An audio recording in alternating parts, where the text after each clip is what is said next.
Sinasabi ng bawat aklat-aralin sa buong mundo ang iisang bagay. Nadiskubre ni Ferdinand Magellan ang Pilipinas noong 1521. Nakalimbag ito sa milyon-milyong aklat. Itinuturo ito sa libu-libong paaralan sa buong Europa at Amerika. At ito ay isa sa pinakamalaking kasinungalingang kailanman ay naikwento tungkol sa Timog Silangang Asya. Dahil narito ang hindi sinasabi ng mga aklat-araling iyon. Hindi nadiskubre ni Magellan ang Pilipinas. Ang Pilipinas ang nakatagpo sa kanya at pagkatapos ay pinatay siya sa isang dalampasigan sa mababaw na tubig na napapalibutan ng mga mandirigmang tumangging yumukod sa isang Europeo na may dalang watawat at Biblia. Ngayon ay ikukwento natin ang tunay na kasaysayan. Ang kasaysayang binura nila, ang kwento ni Lapu-Lapu, ang labanan sa Mactan, at kung bakit natalo ng isang maliit na pulo ng mga mandirigmang Pilipino ang pinakamakapangyarihang ekspedisyong militar sa mundo noong 1521, at kung bakit makalipas ang 500 taon, ayaw pa ring ipaalam ng Espanya sa inyo ang buong katotohanan. Simulan natin sa kung ano talaga si Ferdinand Magellan. Hindi siya isang manlalakbay sa romantikong kahulugan. Isa siyang mananakop. Naglayag siya sa ilalim ng korona ng Espanya na may iisang layunin. Angkinin ng lupain, kumuha ng kayamanan, at gawing Kristiyano o sirain ang sinumang tumanggi. Ang kanyang pangkat ng 5 barko ay umalis sa Espanya noong 1519 na may dalang 270 lalaki at mga sandata upang sakupin ang mga bansa. Nang marating niya ang tinawag niyang Pilipinas, marami na siyang tauhang nawala dahil sa mga bagyo sa Atlantiko, sa gutom sa karagatang Pasipiko, at sa isang marahas na pag-aalsa sa Timog Amerika. Siya ay desperado, kailangan niya ng tagumpay. Kailangan niyang patunayan sa korona ng Espanya na ang paglalayag na ito ay sulit sa bawat baryang kanilang ipinuhunan. At nang dumating siya sa rehiyon ng Visayas noong buwan ng Marso sa taong 1521, may natagpuan siyang hindi niya inaasahan. Nakakita siya ng mga kaharian na organisado, makapangyarihan, at sophisticado, mga kahariang nakikipagkalakalan na sa China, Borneo, Siam, at Java, na may sarili nilang ginto, may sarili nilang sistema ng pagsulat, may sarili nilang mga batas, at may sarili nilang mga hukbo. Hindi ito mga primitibong tao na naghihintay lamang na madiskubre. Ito ay mga sibilisadong bansa na nagpapatakbo na ng mga rutang pang-internasyonal na kalakalan sa loob ng maraming siglo bago pa man umiral ang Espanya bilang isang bansa. Nakipag-alyansa si Magellan sa isa sa mga haring ito. Ang kanyang pangalan ay Raja Humabon ng Cebu at si Humabon ay napakatalino sa politika. Nakita niya na ang mga kakaibang lalaking ito na nakasuot ng baluti, may mga baril na dumadagandong at may malalaking barko, ay maaaring maging makapangyarihang kasangkapan. Kaya sumabay siya sa kanilang laro. Siya ay nagbalik loob sa Kristyanismo. Tinanggap niya ang binyag. Binigyan niya si Magellan ng mga regalong ginto at pagkain. Hayagan niyang niyakap ang Espanya. At pagkatapos ay palihim siyang humiling ng isang pabor. May isang karibal na pinuno sa kalapit na pulo na nagngangalang Lapu-Lapu. Tumanggi itong magbayad ng tributo kay Humabon. Tumanggi rin ito sa kapangyarihan ng Espanya. Tumanggi rin itong magbalik loob. At nais ni Humabon na mawala siya. Si Magellan, na nalasing sa kayabangan at desperado para sa kaluwalhatian, ay pumayag na personal na harapin ito. Pinalaan siya ng sarili niyang mga opisyal. Tumutol ang kanyang pangalawang pinuno sa pag-ataking ito. Walang estratehikong dahilan upang labanan si Lapu-Lapu. Walang mapapala ang Espanya sa Mactan. Hindi sila pinagbantaan. Hindi sila inatake. Ngunit si Magellan ay may ego na kasing laki ng kanyang barko. Naniniwala siya na ang maliit na puwersa ng mga Espanyol na may baluti, baril, at pana ay kayang durugan ang anumang paglaban mula sa mga Asyano. Nais niyang magpakita ng demonstrasyon. Gusto niyang maunawaan ng bawat haring Pilipino na nanunood na ang Espanya ay hindi matatalo. Ang desisyong iyon ang babawi ng kanyang buhay. Noong ika-27 ng Abril sa taong 1521, pinangunahan ni Ferdinand Magellan ang humigit kumulang 60 sundalong Espanyol sa maliliit na bangka patungo sa pulo ng Mactan. At narito ang detalyeng halos lahat ng aklat-aralin sa kanluran ay sadyang hindi binabanggit. Inutusan niya ang kanyang mga kalyadong Pilipino na manatili sa mga bangka at manood lamang. Sinabi niya sa kanila na ang 60 Espanyol lamang ay higit pa sa sapat. Nais niyang ipakita ang kahusayan ng militar ng Europa sa harap ng mga haring Asyano. Para siyang nagtatanghal ng isang palabas. Tumanggi si Lapu-Lapu na maging manunood. Nagtipon si Lapu-Lapu ng pagitan ng 1,500 hanggang 3,000 mandirigma sa dalampasigang iyon. Alam niyang darating sila, siya ay naghanda, at nang bumaba ang mga sundalong Espanyol mula sa kanilang mga bangka at lamusong sa mababaw na tubig patungo sa dalampasigan, agad na nagbago ang buong labanan.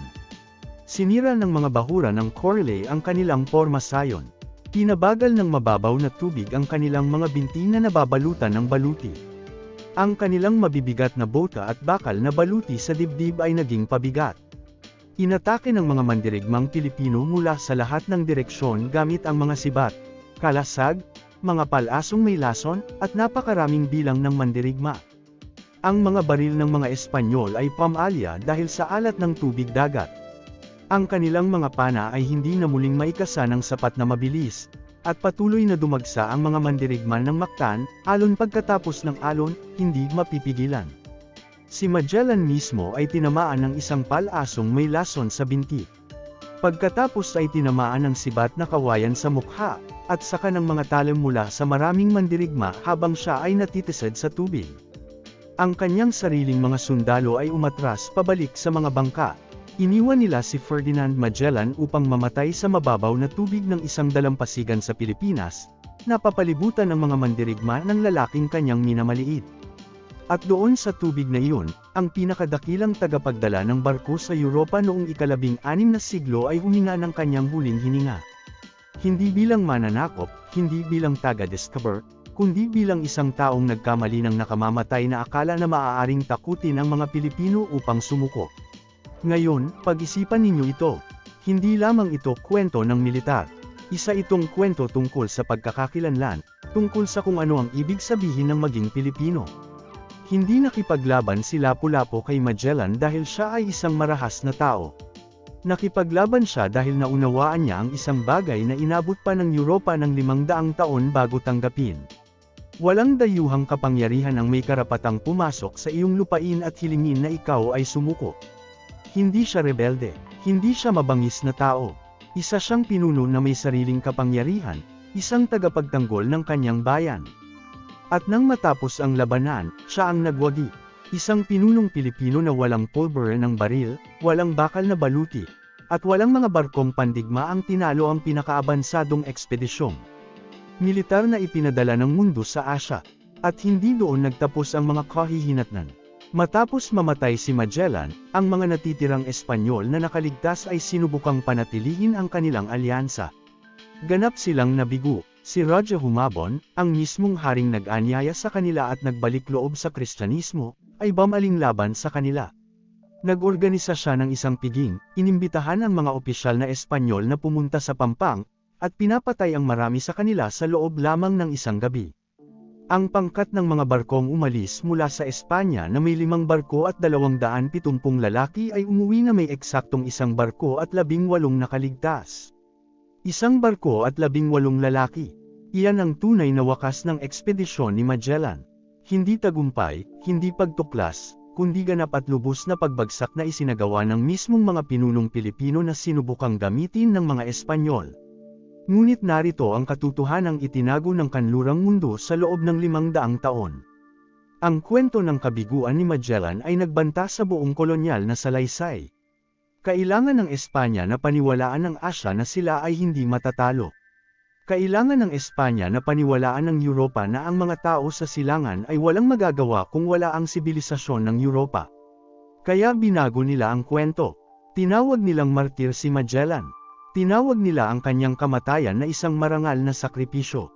Ibinaon nila ang pangalan ni Lapu-Lapu sa ilalim ng mga siglo ng kolonyal na edukasyon. At ginugol nila ang 333 taon sa pamamahala sa Pilipinas sa pamamagitan ng pagkontrol hindi lamang sa lupa at sa ekonomiya, kundi pati na rin sa mismong kwento. Dahil kapag kinokontrol mo ang kasaysayan, kinokontrol mo ang pagkakakilanlan. At kapag kinokontrol mo ang pagkakakilanlan, kinokontrol mo ang mga tao. Ngunit hindi kayang burahin ng mga mananakop ang alaala ng dugo. Naalala ng Pilipinas si Lapu-Lapu kahit hindi siya binabanggit ng mga aklat aralin. Nabuhay ang kanyang pangalan sa mga kwentong ipinapasa mula sa isang henerasyon patungo sa susunod. Sa pagmamalaking dala ng mga pamilyang Pilipino kahit hindi nila laging alam kung bakit. Ngayon ang kanyang mukha ay makikita sa barya ng isang pisong Pilipino.